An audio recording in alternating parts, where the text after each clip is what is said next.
Good evening, Mr. Zakir Naik. My name is Gulab Chand Vishkarma, and I have a question. Bakrid is very Kareeb, very near this time, and the Muslim faith believe that on the occasion of Bakrid, they sacrifice the goats, buffaloes, and cows, and all that. And according to the Islam, insaniyat and humanity is very important, and every faith should be pity and kind on animals and human being and all that. Then if they believe in this, then why they give the sacrifice of goats, cows and buffaloes on the occasion of Bakrid? Whether they should do it, whether it is in favor of humanity or insaniyat. Brother asked a very good question, that why are we sacrificing goat on Bakrid? If it's not a Bakrid, can we sacrifice No, goat? no, no. Any animals, any No, animals. can we sacrifice goat if there's no Bakrid? They sacrifices, they kills. I'm asking you the question, that means if no Bakrid, if we sacrifice the animal, it is allowed? No. Generally, why do you? Other So our occasion direct also. question, why do you have non-veg? Correct? No, no, I'm not getting what you are saying. Your main question is, why do you have non-veg? Why do you have meat? Actually, I want to say on the occasion of Bakrid and other occasion as well. Oh, okay. हाँ, I'll on the answer other both. occasion as well. On the occasion of Bakrid, Allah says in the Quran in Surah Hajj, chapter number 22, that the blood and the meat does not go to Allah, it is your piety which goes to Allah. So unlike other religions, in other religions when they sacrifice the goat and keep it in the altar in the name of deity. And who eats? God Almighty eats. In Islam, when we sacrifice, what do we do? 1/3 compulsory minimum we have to give to the poor people. 1/3 we have to give to the relatives and friends. 1/3 you can keep for yourself. So maximum you can keep is 1/3 for yourself. If you want to give full in charity also you can give. So when we are sacrificing, what are we doing? We are benefiting the humankind. We are giving them food to eat. Now giving food to eat is good or bad, brother? Giving food to the poor people to eat, is it good or bad?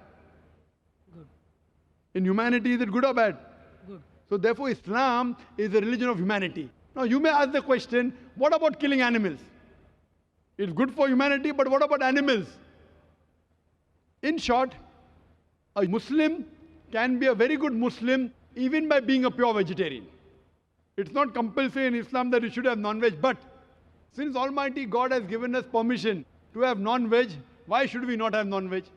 Allah says in the Quran, in Surah Ma'idah, chapter number 5, verse number 1, eat of the four-footed animal which has been made lawful for you.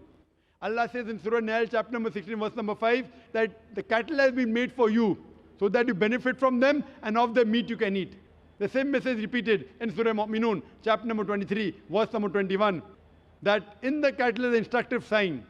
From the belly you drink milk, and of the meat you eat. So since Almighty God has given us permission, why should we not have it?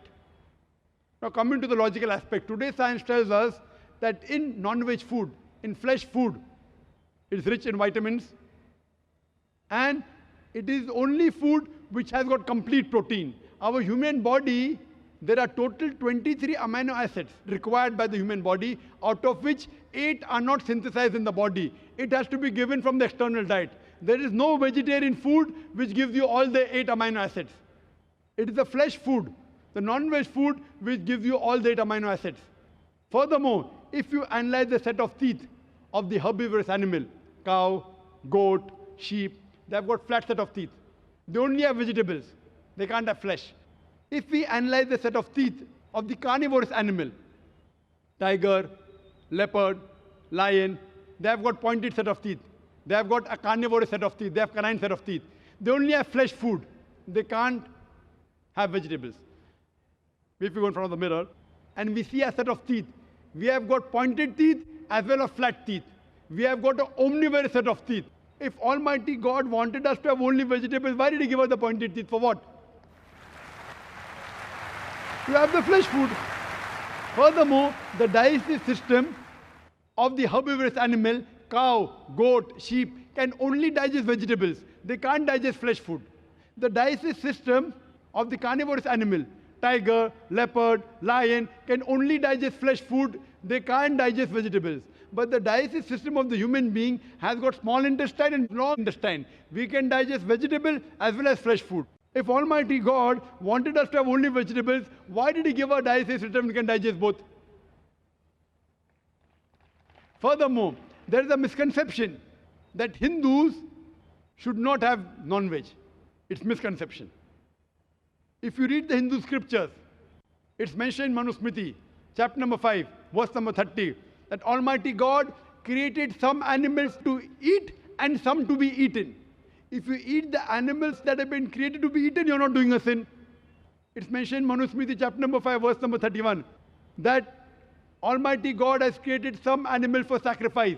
So if you kill the sacrificial animal, you're not doing a sin. It is mentioned in Manusmriti, chapter number 5, verse number 40, that killing in sacrifice is not a sin. There are various references in the Hindu scriptures and the Vedas that the sages and sons, they had non-veg, they even had beef. If you read Mahabharata Anushasan Parv, chapter number 88, you know the story of the Pandavas. You know Pandavas? 5 brothers. The eldest brother Yudhishthir, he asks Bhishma that what should we give in yagna, in puja, so that our ancestors will be satisfied. So Bhishma replies that if you give herbs and shrubs and vegetables, our ancestors will be satisfied for 1 month. If you give fish, for 2 months. If you give meat, for 3 months. If you give hare, rabbit, for 4 months. If you give goat, for 5 months. If you give bacon, for 6 months. If you give birds, for 7 months. If you give deer, 8 months. And the menu continues. If you give buffalo, for 11 months. If you give cow, our ancestors will be satisfied for 1 full year. And if you want your ancestors to be satisfied inexhaustibly, give red meat of goat or a rhinoceros. Who says that? Bhishma to Yudhishthir. The full menu is there. Vegetables, fish, rabbit, goat, everything is there. Buffalo, cow. So even in Hindu scriptures, eating non-veg is permitted. It is many of the Hindus, because they were being influenced by other philosophies of ahimsa, they started practicing it. And these people who follow ahimsa, that's non-violence, not killing any living creature, if any human being can lead a life without killing living creatures, I'm for it. What they say, killing animal is a big sin because they're life. Killing life is prohibited. Today science is advanced and we have come to know that even the plants have got life. So by eating vegetables, you're killing life also. But the logic has changed. No, we understand that the plants have got life, but the plants can't feel pain. Therefore, killing a plant is a lesser sin as compared to killing an animal. For sake of argument, I agree.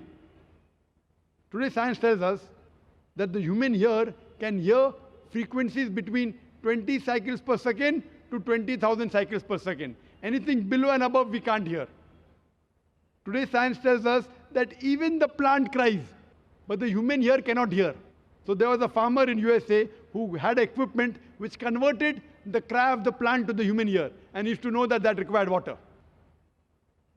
Someone will say, okay, fine, I agree that the plant can feel pain, but you know, it has got 2 or 3 senses less.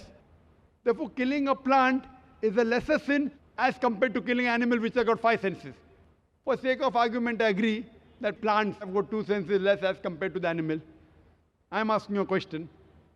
That suppose your brother, God forbid, if he is born deaf and dumb, and when he grows up, someone comes and kills him.